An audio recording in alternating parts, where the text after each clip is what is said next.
vous amener dans une petite pensée rapidement.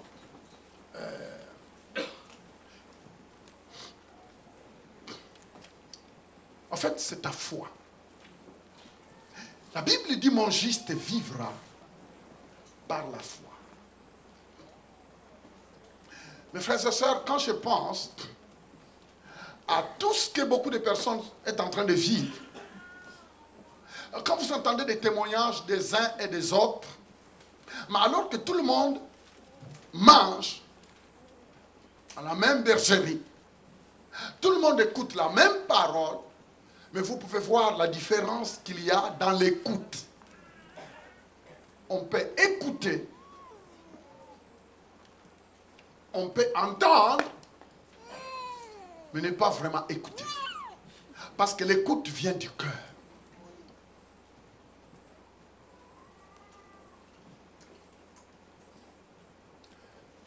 Regardez-moi. Je dis que tu es. J'aimerais bien mettre cela au singulier. Personnaliser cela. Tu es. Alors, le thème, le sujet de mon message, c'est la formule divine pour ton succès. La formule divine pour ton succès. Et entre parenthèses, je voulais dire qu'il n'y a pas de limite à ce que Dieu peut faire. Il n'y a pas de limite à ce que Dieu peut faire. Regardez-moi. Quand vous lirez dans le livre de Genèse, vous allez constater que Dieu a dit quelque chose à Jacob. Dieu, le papa de Jacob, c'est qui? Le papa de Jacob, c'est qui? Qu'est-ce qui s'est passé? Jacob s'est précipité en passant. Parce qu'il voulait être béni. Vous connaissez l'histoire, j'aimerais bien vous mettre un peu dans le contexte. Jacob se présente alors que c'était son frère Ésaü qui devrait être là. Dieu lui dit, trouve-moi un gibier, je vais manger, après je te bénirai. Au moment où le grand frère est parti, parce que le droit d'âne s'appartenait à l'aîné. Celui qui devrait continuer. Et la Bible dit que Jacob, lui, vient en premier lieu. Il fait ce que son père avait demandé. Il y a toujours des personnes qui sont très prudentes, rapides. Pas de traîneurs de pied. Alors, la Bible dit que son père, Isaac, a fait quoi? A béni. Écoutez-moi bien, suivez-moi. Son père, Isaac, le bénit. Finalement, il sait le gaffe qu'il a fait. Mais un bon gaffe. Il s'éclipse. Et il s'en va vers son oncle. Regardez-moi, son frère vient. Il dit, ah bon, mon frère m'a joué un faux coup. Il pousse un cri, Ésaü pousse un cri. Il dit, à la recherche et vengeance, il faut que je le tue. Regardez-moi. Quand vous regardez bien, suivez-moi. Vous allez constater que quand Jacob est parti, il a laissé tout. Et les moutons. Tout l'héritage est resté. En fait, tout l'héritage est resté. Jacob, on ne dit pas que quand Jacob s'est enfui, qu'il est parti avec les moutons, parce que maintenant il était devenu l'héritier. Il a réussi la bénédiction. Ce qui veut dire que la place d'Ésaü, c'est lui qui l'a pris. Mais écoutez, regardez-moi. J'aimerais bien attirer votre attention. Il part, main vide, mais avec un bâton. Il part, main vide, mais avec un bâton. Normalement, pourquoi Ésaü devrait encore l'en vouloir? Parce qu'en fouillant, il a tout laissé. Avez-vous déjà pensé à ça? Pourquoi il devrait l'en vouloir? Parce qu'en fouillant, il a tout laissé. Même s'il avait reçu le droit d'âne, mais il avait tout laissé. Mais pourquoi il devrait le poursuivre avec agressivité? Écoutez-moi bien. Jacob savait que lui, il avait reçu ce qui apporte tout ce qui est visible. Amen. Il est parti main vide. Et si vous regardez, lisez, il est parti avec les bâtons, avec son petit paquet, et il fouillait son frère. Normalement, on devrait le laisser parce qu'il s'est enfoui. Esaü devrait dire, bon, il s'est enfui, il est parti main vide. Tous les moutons, tous les chèvres, toute la richesse est restée. Je ne peux pas l'en vouloir. Mais ce n'était pas le cas. Son frère s'est mis en colère. Il voulait le tuer. Pourquoi? Alors qu'il est parti main vide. C'est parce que Ésaü savait que ce que son frère a eu. Vous voyez, c'est là où nous pensons que la bénédiction, c'est le matériel. La bénédiction, c'est des paroles. Son frère Ésaü se disait, ce que mon petit frère a reçu, qui est sorti de la bouche de mon papa, parce que si vous lisez la bénédiction de Jacob, oh, c'est fort. Il a dit des choses que je n'ai pas le temps de vous expliquer, mais écoutez les paroles qui sont sorties de la bouche d'Isaac. Et son papa Isaac déclare tout ce qui devrait arriver, et puis il a terminé. Tu me diras, mais ce ne sont que des simples paroles, mais tu ne connais rien. Tu ne connais rien à propos de la parole. Dieu, même pour créer le ciel et la terre, il a parlé. Dieu, pour créer le ciel et la terre, il a parlé. Tout ce que Dieu a créé, il a parlé. Dire, les paroles qui sortent de nos bouches émettent. Oh. Esaïe dit, il n'a pas amené des moutons, il n'a pas amené de chèvres, il n'a pas amené ni l'or, ni quoi que ce soit. Mais il a amené le meilleur. Il est parti avec tout ce qu'il fallait. Il est parti, la bénédiction qu'il a reçue là, il a amené ce qui amène la bénédiction matérielle. Il a dit, je dois les poursuivre. Je dois les tuer. Jacob s'enfuit. Il arrive quelque part la nuit. Pour passer la nuit, il s'endort. La Bible dit qu'il prend une pierre et pose sur la tête. Et en dormant, il voit quelque chose. Un escalier qui va jusqu'au ciel. Et sur cet escalier, il voyait quelque chose. Les anges qui montaient et descendaient. Mais alors qu'ils devraient descendre et puis monter. Mais non.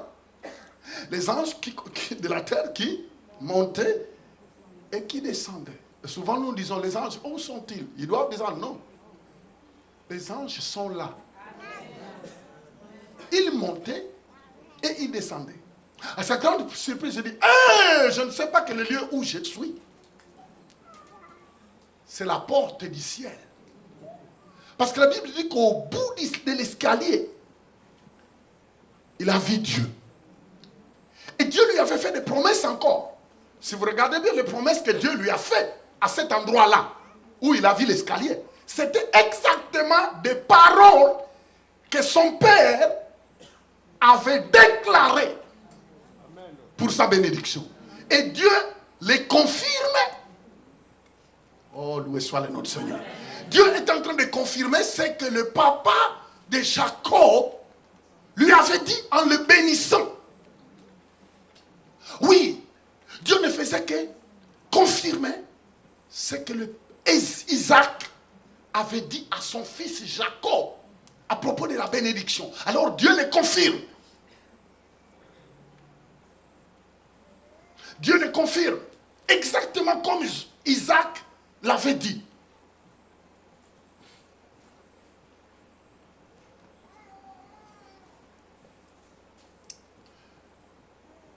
Je vais vous dire quelque chose. Ce que papa a dit, Dieu l'a confirmé. Maintenant, il était convaincu qu'il était réellement béni. Il était réellement béni. Dieu ne lui a pas dit, mais qu'est-ce qui se passe, Jacob, vraiment toi aussi? Mais comment tu as arraché le truc là? Non, Dieu, ce n'est pas ça, mais Dieu respecte ce qui était sorti de la bouche d'Isaac. Et Dieu le confirme. Jacob s'en va. Il arrive chez son oncle. le frère de sa maman. Il arrive.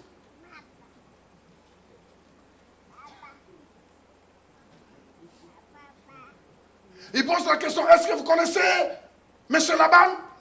Laban. Il rencontre une foule de personnes. Il dit, mais qui est en train de nourrir les troupeaux. Il dit, connaissez-vous dans les quartiers, connaissez-vous dans ces contrées, connaissez-vous M. Laban? Et les gens le regardent et disent, oh. Vous voyez, il a directement sympathisé. Il ne s'est pas enfermé. Il s'ouvre. Il dit, connaissez-vous M. Laban? Alors les gens le regardent et disent, ah, quel courage. Il est courageux. Mais c'est très étrange, il est courageux. Vous savez, les gens qui réussissent dans la vie, c'est des personnes qui mettent leur foi en action et qui ajoutent le courage. Amen. Qui est là? Amen. Finalement, il lui dit, ok, monsieur, tu veux savoir si Laban... Attends, regardez. Vous voyez la fille qui arrive. C'est la fille de Laban. Et c'était qui? Rachel, qui venait avec les moutons de Laban pour venir le faire boire. On dit, regarde la fille de ce monsieur-là. Vous savez, Jacob, après avoir fait un long chemin, maintenant on lui montre la fille de son oncle. Si c'était toi, la première réaction, c'est de pleurer. Donnez-moi à boire. J'ai tellement souffert. Mais la première chose qu'il a fait, si vous regardez bien, il a fait quelque chose. Au lieu de réclamer ses droits, il a appliqué ses devoirs. Amen. Il n'a pas dit, je vais nous faire un long tracé, donnez-moi à boire. C'est son droit. Mais il a appliqué ses devoirs. Le devoir, c'est qu'il voit la fille arriver. Rachel. Qu'est-ce qu'il dit? Laisse-moi faire boire les troupeaux. Il commence à servir, il commence à donner à boire aux troupeaux de Laban que sa fille a emmené. Qui est là? Il y a des moments où nous réclamons nos droits. Mais les devoirs sont des semences que tu plantes. Et vous savez, une semence peut être petite, mais la moisson reste toujours grande. Qui est là avec moi? Souvent nous voulons, oh non, c'est mon droit, c'est mon droit, c'est mon droit, c'est mon droit. Mais est-ce que connais-tu tes devoirs? Parce que beaucoup de personnes réclament leurs droits, mais ils ne savent pas leurs devoirs. Ou bien ils savent leurs devoirs, mais ils ne veulent pas accomplir leurs devoirs. Mais lui a commencé par faire son devoir en donnant à boire aux moutons de son oncle Laban. Et ce n'est qu'après, il ouvre son cœur et dit, je suis le fils d'Isaac. Je suis le fils d'Isaac.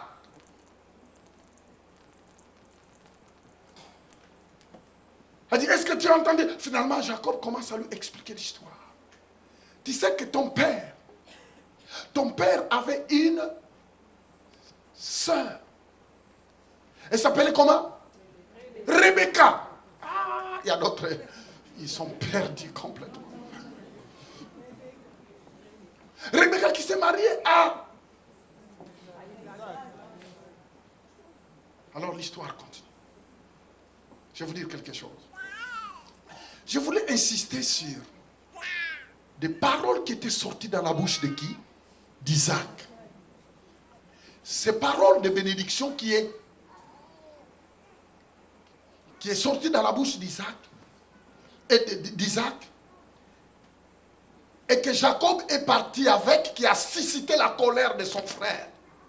Malgré qu'il a laissé tout, malgré qu'il a tout laissé, mais il va seulement avec des paroles qui étaient sorties de la bouche de son père. La bénédiction. Si vous lisez l'histoire, Jacob se retrouve en Mésopotamie. Il se rencontre avec son oncle, Laban. Il est resté là des années et des années. Mais si vous lisez l'histoire, vous allez constater quelque chose qui s'est passé rapidement. En arrivant là-bas, dès qu'il est arrivé, il a commencé à travailler dans la bergerie de son oncle. Et la Bible dit que dès qu'il est arrivé là, tous les troupeaux de Laban a explosé. Si vous lisez, il est en train de dire, quand je suis arrivé, ton troupeau était mince. Mais depuis que je suis arrivé, ma présence a fait que ton troupeau a augmenté, a multiplié. Même son oncle dit, je reconnais que depuis que tu es venu ici, mon troupeau s'est multiplié. Mais qu'est-ce qui a amené ça? C'était la bénédiction. C'était la bénédiction. C'était la bénédiction d'Isaac. C'était les paroles que son papa a déclarées.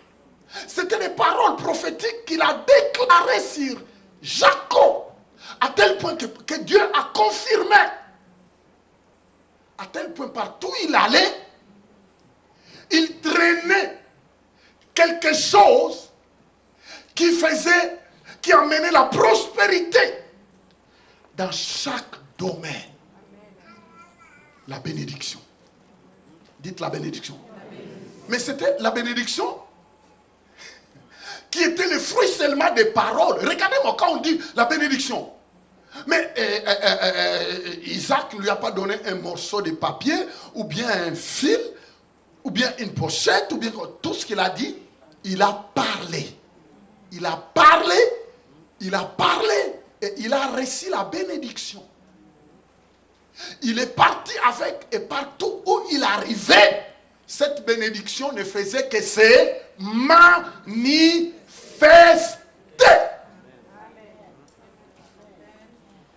Qui comprend?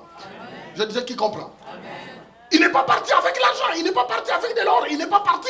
Il était parti avec un bâton, avec un tout petit paquet. Je ne sais pas si c'était ses habits. Mais il est parti avec ce qu'il fallait pour la réussite de sa vie. Il est parti avec tout ce qu'il fallait pour la réussite de ta vie. Qu'est-ce qu'il a amené? Des paroles que son papa a déclarées. Des paroles, la bénédiction que son papa Isaac a déclarée. Les amis, la parole que Dieu déclare dans ta vie va te distinguer partout où tu seras. Les paroles de Dieu vont te distinguer. Ma condition que tu comprends parce que tu peux écouter. La Bible dit nous sommes bénis de toutes les bénédictions dans le lieu céleste en Jésus-Christ. Ça veut dire que Dieu a déjà parlé. Dieu a déjà déclaré. Et ce que Dieu a déclaré est vrai. Comme Isaac l'a dit par rapport à son fils. Et vous voyez, même son oncle dit, je reconnais que depuis que tu es là, mon troupeau s'est multiplié. Et si vous lisez l'histoire qu'à un certain moment, Jacob, les enfants de Laban se sont mis ensemble. Ils ont dit, regardez-moi, notre neveu là qui est venu, il s'est enrichi par la richesse de mon père. La Bible dit que les figures commençaient à se changer. La jalousie est rentrée. Et même son oncle Laban a commencé à frotter le visage. Et la jalousie a commencé. Et c'est là où Dieu lui a dit, Jacob, c'est le temps de retourner de là où tu viens. La Bible dit que Dieu n'a pas permis que son oncle, parce que tout pouvait lui arriver. Dieu n'a pas permis qu'on le touche. Dieu n'a pas permis qu'on le tue. Pourquoi? C'est parce qu'il traînait en lui quelque chose de Dieu. Regardez-moi. Tant que tu traînes quelque chose de Dieu en toi, tant que tu traînes la bénédiction de Dieu, personne ne pourra toucher tes cheveux si Dieu ne le permet. Personne ne pourra te détruire tant que Dieu ne le permet pas. Vous entendez, les enfants de Laban commencent à comploter. Les enfants de Laban, même lui-même Laban, commençait à être jaloux. Il commençait à être jaloux. Dieu dit à Jacob, Jacob, c'est le temps de retourner. De là où tu viens, tu dois retourner dans le pays d'où tu es venu. Parce qu'il commence à comploter. Regardez, même ton oncle, il n'a plus la bonne mine. C'est le temps de retourner. La Bible dit qu'il a appelé ses femmes. Rachel, ainsi de suite là. Parce qu'il devrait leur expliquer la situation qui s'est passée. On dit c'est le temps que nous partions. Parce que les enfants, les femmes de Jacob étaient les enfants de son oncle. Il devrait les dire parce que c'est détaché de leur papa comme ça. Il devrait d'abord leur expliquer, regardez le pourquoi nous devons partir. Mais si vous regardez, en bref, je suis en train d'aller rapidement. En bref, les jours qu'il a quitté, la personne qui était venue seulement avec un bâton, qui est là. Amen. La personne qui était partie vers son oncle avec un petit bâton, la Bible dit qu'à son retour, il revient avec des troupeaux, et des travailleurs, et des enfants, et des richesses, et de tout. Regardez quelqu'un qui était parti avec un tout petit bâton, mais qui revient fortuné. Mais d'où venait toute cette fortune? La bénédiction. Les paroles qui étaient sorties de la bouche d'Isaac. La bénédiction. La bénédiction. La bénédiction.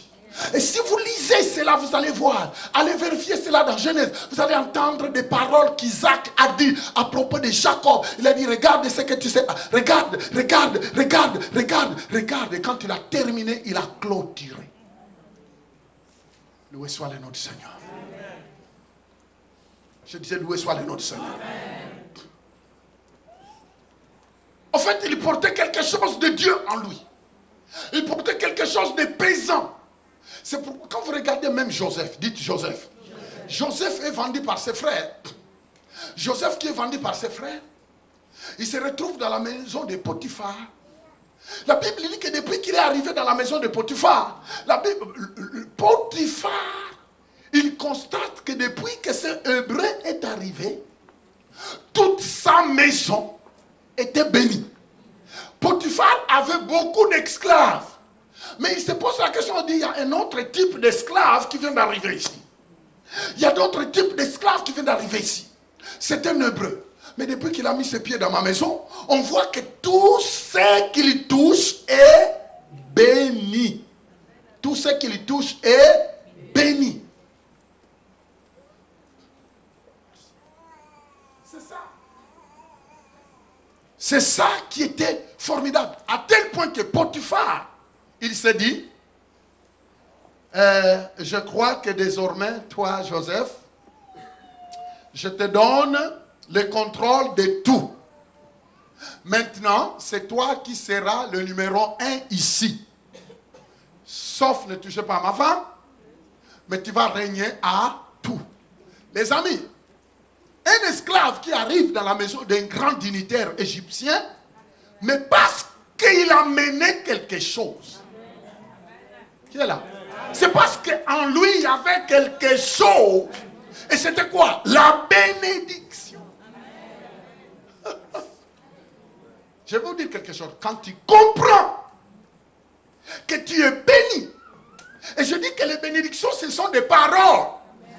Ce sont des paroles. Nous ne voyons pas que non, on te fait entrer sous les pieds ou bien te donne un morceau de quelque chose. Non, la bénédiction n'a rien à voir avec ce qu'on touche.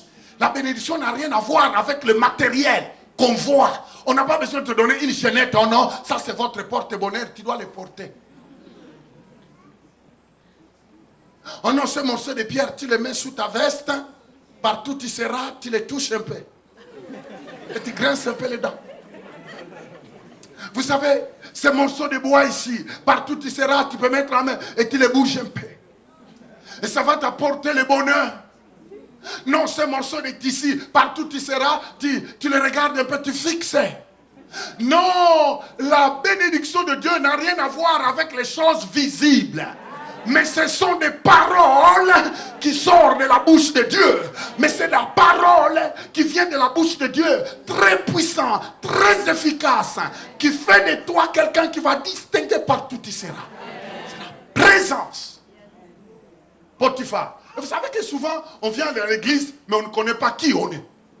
Et comme on ne connaît pas qui nous sommes, c'est pourquoi. Vous voyez pourquoi l'apôtre Paul a dit, je vous en supplie. Il faut que votre façon de penser soit quoi? Renouvelée. Vous savez que parfois le pire des choses dans les églises sont remplies comme ça. Mais quand tu regardes ce qui se passe dans la tête de chaque personne, tu peux voir que non, lui, tout ce qu'il fera, il n'y a rien qui peut marcher. Lui, la façon de penser, non, il a permis à la parole de Dieu de régner. Les amis, nous sommes bénis. Dieu te dit, tu es béni.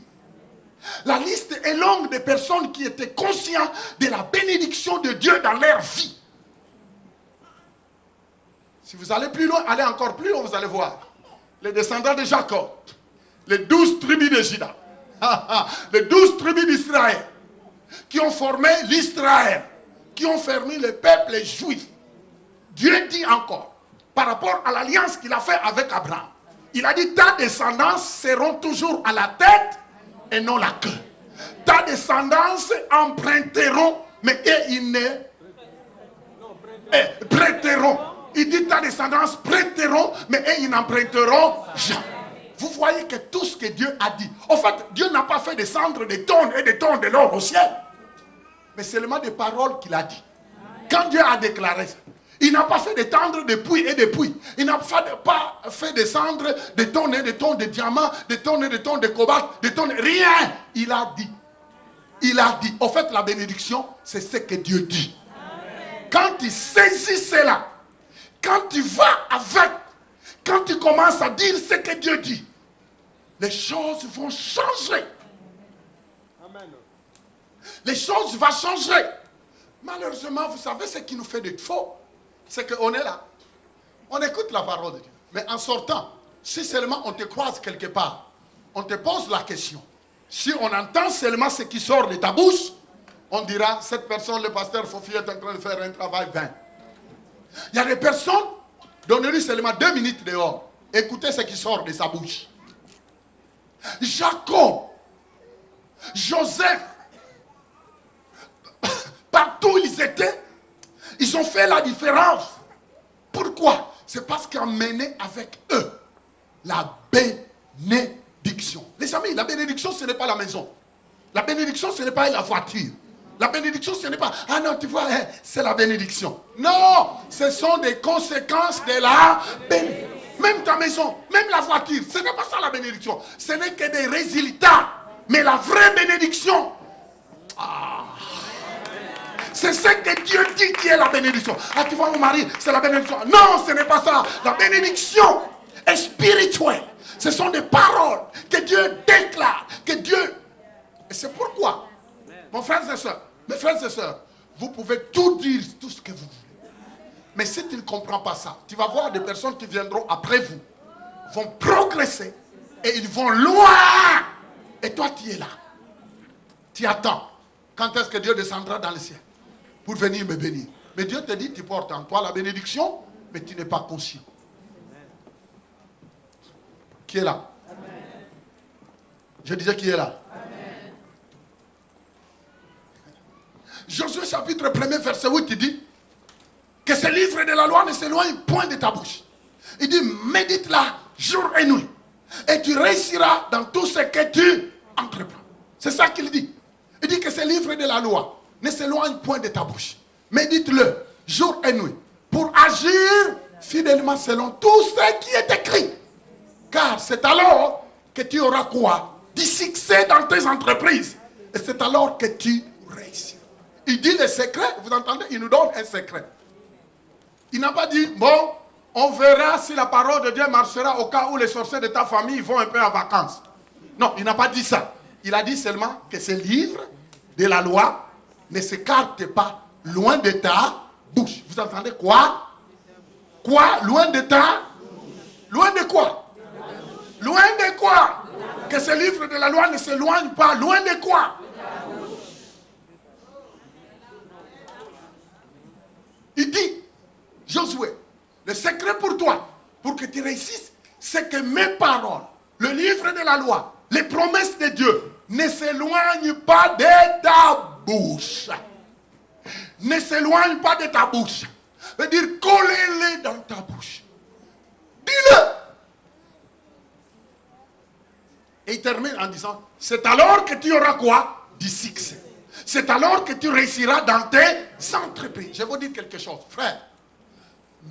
C'est lui qui doit te maudire, n'est pas encore né. Amen. Et il ne naîtra jamais.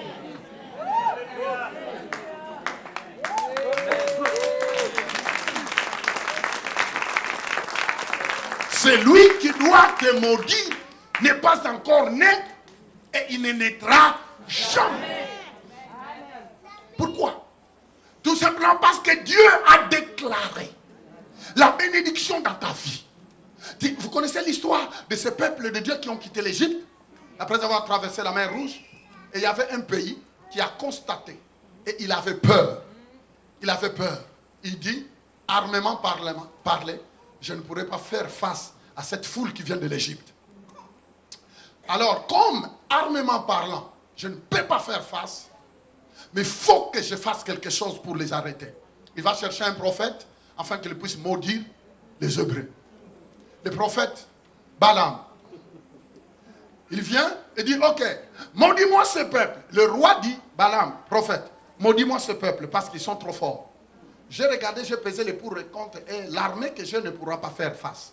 Avec l'armée, parce que déjà, la puissance qu'ils ont, sans armes, ils sont en train de ratisser tout ce qui se met sur leur chemin. C'est un peuple dangereux. Est-ce que tu sais que tu es dangereux? Amen. Non, tu n'as pas compris. Amen. Ne me regarde pas comme ça. Est-ce que tu sais que tu es dangereux? Amen. Tu me regardes comme quelqu'un, oh non, je ne crois pas. Mais je dis, est-ce que tu sais que tu es très dangereux? Amen. Tu es dangereux dans le spirituel. Pas en allant couper la tête des gens, mais tu es dangereux dans le spirituel. Serviteur du diable et du démon. On est dangereux dans le spirituel. Le roi dit, ah, ce peuple-là est dangereux. Mais on ne peut pas les arrêter. Il dit, il faut un prophète. Le prophète dit, maudis-le-moi. Mais maudis-le-moi, parce que si tu maudis, le roi dit, maudis-le. Ça veut dire quoi? Dites de mauvaises choses pour qu'ils se détruisent. Et la Bible dit que le prophète ouvre la bouche, il veut maudire. À sa grande surprise, des paroles qui sortaient de sa bouche, c'était la bénédiction. Le roi lui dit, hé, Balak dit, hé, moi je te fais voyager en première classe. Et puis tu arrives ici, au lieu de maudire, toi tu es en train de dire des paroles comme ça. Mais qu'est-ce qui te prend toi? Le prophète, je t'ai invité ici pour que tu maudis. Et le prophète lui regarde et dit, hé, attends, je vais te dire quelque chose. Ce peuple-là, c'est un peuple béni. Comment me demandes-tu de maudire quelqu'un que Dieu a béni? Veut dire, vous êtes un maudissable. Si tu n'as pas compris, le mot malédiction dans ta vie n'a aucun pouvoir. Oh, tu es en train d'acclamer, mais tu sais ce que tu dis. Tu sais ce que tu dis. Ah oui, ma vie ne va pas bien, je crois qu'il y a des liens, il y a quelque chose. Voyez-vous, c'est parce que le YouTube, l'Internet vous ment avec des enseignements erronés qui ne connaissent ni la profondeur de la parole de Dieu. Et tu crois que tu es maudit, mais la Bible dit, personne ne peut maudire celui que Dieu a béni.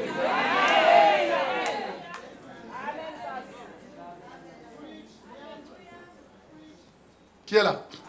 Et vous savez, le prophète, comme il avait reçu déjà les transports, il dit au roi, je vais te donner un conseil, parce que je ne peux pas les maudire parce que Dieu les a déclarés bénis. Mais je vais te dire quelque chose. Aucune parole de malédiction ne marchera avec eux. Je vais vous dire quelque chose. On peut dire toutes sortes de mauvaises choses contre toi. Les gens peuvent se liguer. Les gens peuvent grincer les dents par jalousie. Répandre de sales témoignages contre toi. Toi, tout ce que tu as besoin, marche dans la présence de Dieu. Et écoutez, ce n'est pas fini, écoutez. Encore quelques minutes. Ok. Le prophète lui dit, tu sais les conseils que je vais te donner au roi. Faites ceci et tu réussiras. Vous voyez comment ils sont là-bas, hein? Regardez un peu dans ton pays. Il y a des jolies filles. Il a dit oui. Prends ces jolies filles de ton pays, envoie-les dans les camps. Envoie-les dans leur camp. Prends toutes les belles filles, envoyez-les. Et leurs hommes, quand ils vont regarder ces belles femmes, ils vont sauter dessus. Parce qu'en faisant ça, ils vont pécher. Et en péchant, l'interdit va entrer dans leur camp. C'est fini, tu les as vaincus. Parce que le Dieu qui marche avec eux n'aime pas les péchés. Ouais, là, vous êtes calme, hein? Ah, c'est bien de dire aucune malédiction ne peut. Mais écoutez, ça n'a pas fini là. Ça n'a pas fini là. Non, ça n'a pas fini là. Les amis, ça n'a pas fini. Les prophètes disent, écoute, je ne peux pas maudire ces peuples parce que Dieu les a bénis. Mais je vais te donner un conseil. Pour si tu veux que la main de Dieu se loigne d'eux, prends les belles femmes qui sont dans ton pays, envoyez-les dans le camp. Et les Hébreux, quand ils vont voir ces belles silhouettes, ils vont dire, oh, elles sont jolies. Et en sortant, avec ils vont commettre l'adultère, l'impudicité, en commettant le péché, Dieu va s'éloigner d'eux. En ce moment-là, quand tu vas les attaquer, tu vas les massacrer. Parce que le Dieu qui marche avec eux, qui combat pour eux, qui leur donne la force, le succès, la réussite, lui, il n'aime pas les péchés. Mais quand le péché va rentrer dans le camp, c'est fini, ils seront vaincus. C'est exactement ce qui s'est passé. C'est exactement. Le roi a pris toutes les belles femmes, les jolies femmes, tout. Il les a envoyées dans les camps des Israéliens. Les hommes israéliens qui ont dit, hey, au milieu de nous, il n'y en a pas. Des belles silhouettes comme ça. Hey, en tout cas. Non, elle vient d'où? Elle vient. Et la Bible dit que les hommes sont sortis. Ils sont couchés avec ces femmes. Vous savez ce qui s'est passé? Vous voulez que je continue? Amen. Il y avait un certain monsieur Finet. Finet, au moment où le danger est rentré dans les camps, les gens commençaient à mourir par un fléau de Dieu à cause du péché qui est rentré dans les camps, de l'impudicité, de l'immoralité. Finet entend un monsieur, un descendant de Lévi. Il entend, tu vois dans la tente à côté là, oui, tu vois la tente à côté. Tout de suite là, il y a un hébreu qui vient de rentrer avec une femme étrangère. Ils sont là dans la tente. La Bible dit que Finet, il rentre, il trouve exactement le monsieur au-dessus de cette femme. Il prend la machette, il dit, et la femme, et l'homme. La Bible dit que quand Dieu a vu ça, il arrête le fleuve. Et Dieu dit quelque chose en disant, Moïse, dit à finir. Parce qu'il a eu du zèle pour défendre mon nom. Parce qu'il a enlevé le péché au milieu, je vais traiter avec lui une alliance. Quelqu'un peut dire amen. Les zèles, dites les zèles. Il y a beaucoup de personnes, vous n'êtes même pas zélés pour Dieu. Tu viens à l'église, tu ne sais pas où tu es. Tu n'es pas zélé pour Dieu. Tu n'es même pas zélé. Tu es là, indifférent. On dit, tu dois t'engager à servir Dieu. Implique-toi dans l'église. Tu es là. Non, et qu'il t'ait fini, je m'en vais. Mais tu n'es pas zélé. Mais comment fais-tu que Dieu fasse des alliances avec toi? Quand vous entendez ce que Dieu a dit pour finir, c'est à cause de son zèle. Les zèles pour l'œuvre de Dieu. Beaucoup de personnes, ils n'ont que des requêtes. Seigneur, regarde ce que tu dois faire. Regarde ce que tu dois faire dans ma vie. Regarde ce que tu dois faire. Ah, fais-le. Ils n'ont que des demandes, mais ils n'ont pas de zèle. C'est pourquoi vous voyez les églises sont remplies de personnes qui croisent les bras. Et la plupart des gens qui croisent les bras, ils sont là, ils se disent, on va voir qu'est-ce qui va se passer.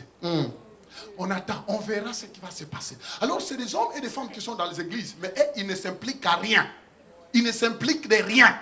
Tous les dimanches, tous les mercredis, ils sont à l'église, mais ils ne s'engagent à rien. Ils ne s'impliquent pas à faire quelque chose à l'église. Mais par contre, ils méditent dans leur cœur. On aimerait, ils sont en train de s'impliquer, on va voir où ils iront. On verra. En fait, c'est des personnes qui méditent toujours que l'église tombe. C'est des personnes qui sont là à l'église, mais ils ne veulent pas s'engager. Ils ne veulent pas faire quoi que ce soit, mais tout ce qu'ils pensent, on verra ce qui va arriver. Et dès qu'ils entendent que non, il y a quelque chose qui ne va pas, ils commencent. Je le savais. Je le savais. Je le savais. Et ces gens-là, ils sont exclus. Dites exclus. Dieu ne peut pas faire une alliance avec eux parce qu'ils ne cherchent pas le progrès de l'œuvre. Ils ne cherchent pas à progresser. Un enfant de Dieu qui est à l'église doit marcher dans l'amour. Il doit marcher dans la miséricorde. Tu dois aimer ton prochain. Tu dois être une bénédiction pour lui. Parce que tout cela fait que l'œuvre fasse quoi? Aille de l'avant. Qui est là? Amen. Je disais qui est là. Amen. Un enfant de Dieu, c'est quelqu'un qui s'implique. Il doit s'impliquer. Un citoyen du royaume. Tu es à l'église. Mais tu es loin. Tu fais partie de ce groupe. Vous savez, la fois passée, j'avais dit ceux qui disent cette église-là. Et puis ceux qui disent cette église-ci. Les gens qui disent, la communauté, les gens de la ville, ils disent, cette église-là, ça c'est les gens de la ville. Ils montrent cette église-là, quoi. Mais par contre, les gens qui viennent de temps en temps dans les églises, ils disent, cette église-ci. Ça veut dire, je viens de temps en temps, si ça me tente. Si mes sentiments disent bien, si je me réveille, je dis, je me sens bien, je me réveille. Et finalement, troisième catégorie, c'est ceux qui disent, notre église, mon église. Il faut choisir, tu es dans quel camp. Est-ce que ceux qui pointent cette église-là, ou bien cette église, ceux qui disent cette église-ci, ça veut dire je viens de temps en temps, mais je ne suis pas impliqué. Ou bien ceux qui disent mon église, qui s'identifient à l'église. Et vous savez, les gens qui disent mon église, même en sortant, ils ne disent rien de mal contre l'église. Les gens qui disent mon église, parce que c'est quelque chose qui est en dedans d'eux.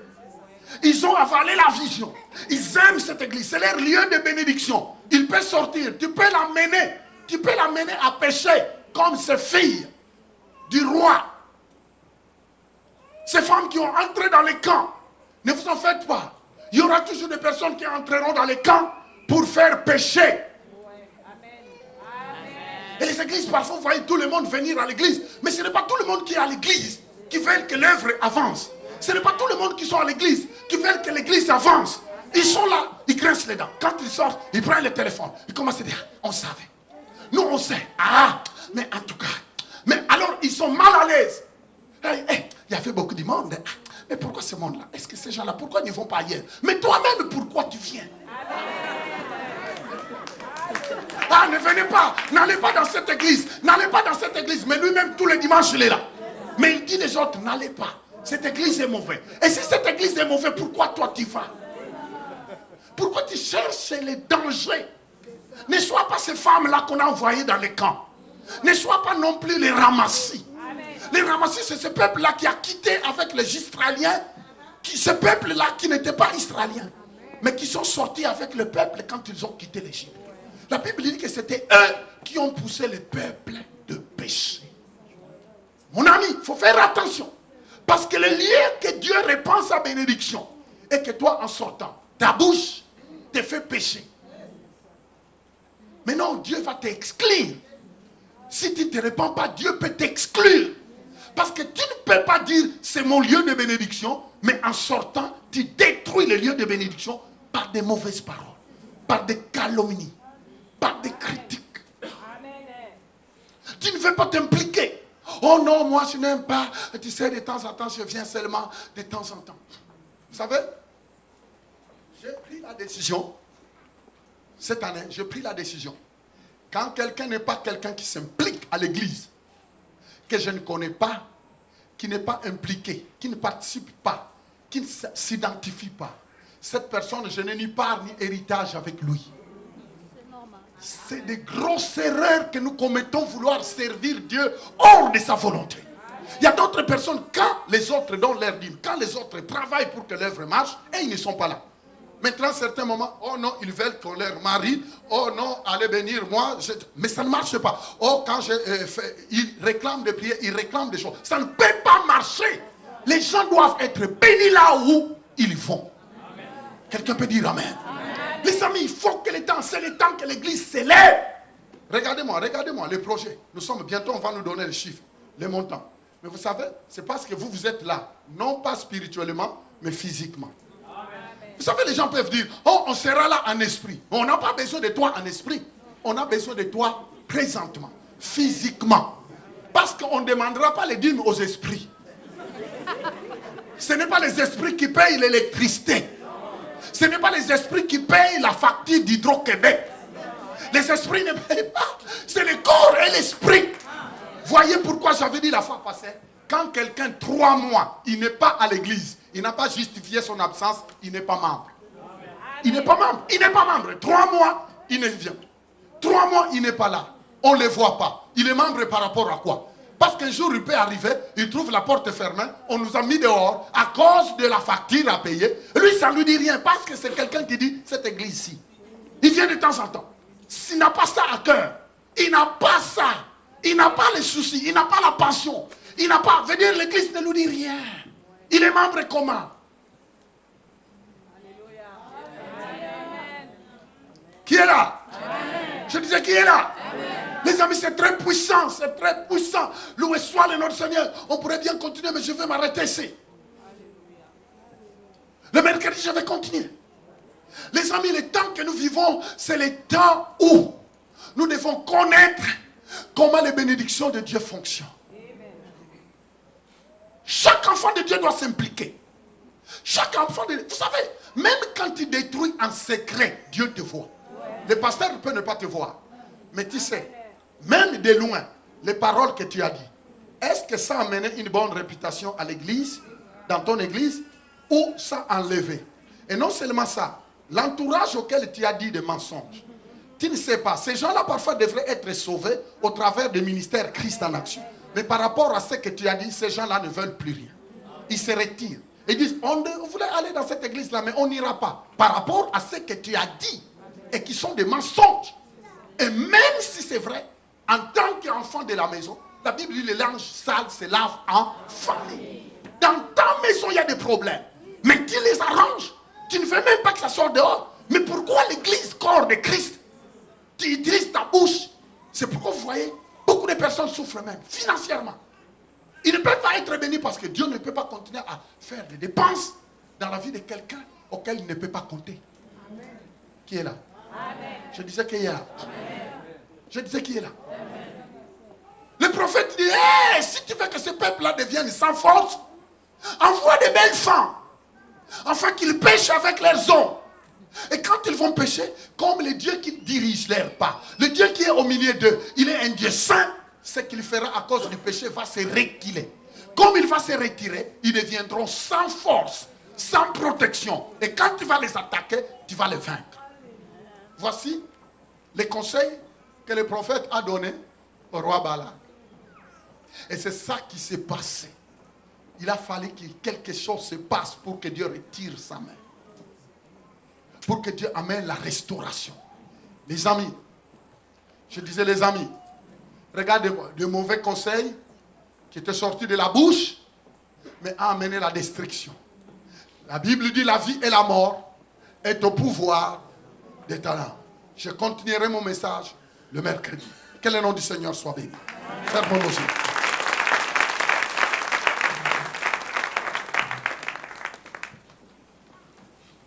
En fermant les yeux, je vais te poser la question. Si tu es là dans la salle, mais toi, tu n'as jamais donné ta vie à Jésus. Tu es là dans la salle, mais tu n'as jamais dit à Jésus, Jésus, viens dans ma vie. Cet avant-midi, tu peux dire à Jésus, Jésus, viens dans ma vie, sauve-moi. Voici l'opportunité que Dieu te donne, afin que tu fasses partie de son peuple, mis à part, sacerdoce royal, un peuple mis à part pour proclamer les vertus de Dieu.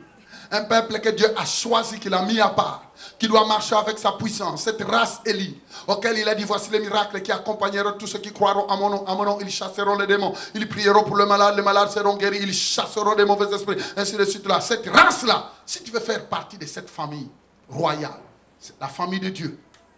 Des hommes et des femmes qui ont accepté Jésus comme Seigneur et Sauveur, qui ont reçu la vie de Dieu, qui ont reçu la vie de Dieu, qui ont reçu le pardon de leurs péchés, qui ont été lavés par le sang de Jésus. Si tu es là, tu aimerais bien que Jésus-Christ vienne dans ton cœur. Tu peux seulement lever la main droite. Au moment où les yeux sont fermés, je vais voir ta main. Je vais prier pour toi. Afin que Jésus-Christ vienne dans ton cœur. En levant la main, tu dis, Seigneur, pasteur, je veux que Jésus-Christ, merci. Je veux que Jésus-Christ vienne dans mon cœur. Vous savez, c'est le plus grand miracle. C'est d'inviter Jésus de venir dans ton cœur. C'est de dire à Jésus, Jésus, je reconnais que si aujourd'hui je meurs, je ne sais pas où j'irai. Jésus, je ne sais pas. Viens dans ma vie, sauve-moi. Je reconnais que tu es mort à la croix pour moi. Tu as payé pour moi, pour me réconcilier avec toi. Viens dans ma vie, pardonne-moi, sauve-moi. Si tu le fais, tout de suite là, de tout ton cœur, Jésus-Christ va venir. Merci pour la main. Vous savez, quand Jésus mourait à la croix, il n'a pas eu honte. Presque ni. Il n'a pas eu honte de mourir à la croix pour toi. Pourquoi toi tu dois avoir honte de lui? Parfois tu veux lever la main, il y a une voix qui te dit non, ne lève pas ta main. Qu'est-ce que les gens diront? Non, ce n'est pas ce que les gens disent qui compte. Oh, à la porte du ciel, ce n'est pas quelqu'un qui sera là. Mais tout ce que Dieu verra, est-ce que Christ est en toi? Merci pour le main. Merci. Ça prend du courage. Je sais que ça prend du courage. Il y a des moments où tu veux lever la main, tu te dis qu'est-ce que les gens diront? Alors quand tu entends une telle pensée, défie cette pensée, lève la main parce que Jésus-Christ est ici. Il a dit, celui qui aura honte de moi devant des humains, moi aussi j'aurai honte de lui devant Dieu et les anges. Mais celui qui va m'avouer publiquement, je vais déclarer son nom, moi aussi devant Dieu et les anges. Les amis, il faut naître dans la famille de Dieu en acceptant Jésus. Aucune religion ne peut te sauver. Aucune religion. Oh non, moi je suis de telle religion. Oh, quand Jésus est venu sur la terre, il a trouvé beaucoup de religions. Mais les religions ne pardonnent pas. Les religions, c'est la source de toutes les guerres. Vous entendez comment les religions sont en train de créer des guerres partout. C'est pourquoi nous ne croyons pas dans une religion. Nous, notre foi est basée sur Jésus. Jésus-Christ, quand il est dit, il est venu, il a dit, je vous amène une relation. Celui qui m'a vu a vu Dieu. Jésus n'a jamais créé une religion. C'est des hommes qui créent une religion. Et une religion ne sauve pas. Une religion est sujet de haine, d'animosité. Tuer un tel, laisser un tel, ça c'est la religion. Mais en Jésus-Christ, il y a l'amour. Il dit, aimez-vous les uns les autres. Amen. Tu ne peux pas aimer Dieu et haïr quelqu'un d'autre. Tu dois être une bénédiction pour la société. Tu dois être une bénédiction pour les responsables du gouvernement. Tu dois être une bénédiction pour ton pays. Tu dois être une bénédiction pour les provinces du Québec. Tu dois être une bénédiction pour Montréal. Il ne faut pas que Montréal souffre pour toi. Mais sois une bénédiction. Sois celui qui amène la bénédiction. La présence de Dieu en toi fera que Montréal soit béni. Gardez la main en l'air. Maintenant, je vais prier. Garde ta main en l'air. Bien, bien, bien, garde. Si tu as invité quelqu'un, aide-le. Dites avec moi, Seigneur Jésus. Tout le monde dit, Seigneur Jésus. J'ouvre mon cœur. Ce matin, je reconnais que tu es le Fils de Dieu qui a été crucifié à la croix, qui est mort à cause de mon péché. Tu as été enterré. Après 3 jours, Dieu t'a ressuscité d'entre les morts. Ce matin, prends la direction de ma vie. Je te reçois comme mon Seigneur et mon Sauveur. Et dès maintenant, je suis pardonné, lavé, purifié. Je suis accepté dans la famille royale de Dieu. Au nom de Jésus, j'ai la paix de Dieu. Amen. Je vais te demander, tous qui ont levé leurs mains, c'est pour moi un très grand honneur de te serrer, de serrer ta main. Venez me serrer la main, venez me serrer la main. Tous qui ont levé leurs mains, venez me serrer la main, venez me serrer la main. Sous les acclamants, prends courage, venez me serrer la main, venez, venez, venez. Venez me serrer la main, je t'attends, je t'attends. Je t'attends, venez, venez, venez. Venez, je t'attends, je vous attends. Venez, venez, venez, je vous attends. Venez, je vous attends. Venez, venez, venez, je vous attends. Oh, venez, je vous attends. Oh, ça prend du courage. Je disais que ça prend du courage. On peut encore les acclamer, s'il vous plaît. Laissez-la passer rapidement. Laissez-la passer rapidement. Andoro Yokorobosa. Venez à Jésus. Il est celui qui donne la paix. Venez à Jésus. Il est celui qui donne la vie. Quelqu'un peut dire Amen. Amen. Je vais te dire quelque chose. Vous savez, si on t'avait demandé d'aller ouvrir une piste dans une fête, tu n'aurais pas eu honte. Mais pour donner ta vie à Jésus, ça devient un problème. Je vais vous dire quelque chose. S'il y a un choix, s'il y a une décision qu'il faut prendre dans la vie, après avoir... dès qu'on est né, s'il y a une grande décision que tu dois prendre dans ta vie, c'est de dire à Jésus, viens dans ma vie. J'ai eu l'occasion de rencontrer des chefs d'État. J'ai eu l'occasion de rencontrer des chefs du gouvernement dans le monde où je suis parti. Mais j'ai rencontré même des amis des empereurs qui me posaient la question, monsieur le pasteur, est-ce que moi aussi je dois donner ma vie à Jésus comme tout le monde? Je dis oui, monsieur le ministre. Devant Dieu, il n'y a pas de titre. Devant Dieu, il n'y a pas de grade. Même nos diplômes ne disent rien à Dieu. Tu sais le nombre de personnes qui ont laissé ces morceaux de papier, qui sont morts. Tu sais le nombre de personnes qui ont laissé des comptes à la banque. Les amis, Jésus, c'est Jésus. Il est l'essence de ta vie. Béni soit le notre Seigneur. J'aimerais bien vous féliciter. Vous avez pris une décision de faire ce que vous avez fait. J'aimerais bien vous dire, vous avez fait le meilleur des choix. Et ce choix que vous venez de faire, en venant d'ici, vous étiez autrement. Mais dès maintenant que vous avez fait cette décision, vous avez invité Jésus de venir dans votre cœur. L'amour de Dieu se répand dans votre vie. En sortant de cette salle, vous ne serez plus pareil. Parce que vous êtes réconciliés avec Dieu. Dieu est venu s'installer dans votre vie. Vous savez, il y a des cadeaux que nous donnons à ceux qui font cette décision. Voyez le monsieur qui est là. Il va vous offrir ces cadeaux. Vous allez chercher les cadeaux et vous allez revenir. Allez-y. Suivez. Allez-y ensemble. Allez-y. Donnez une bonne main d'acclamation.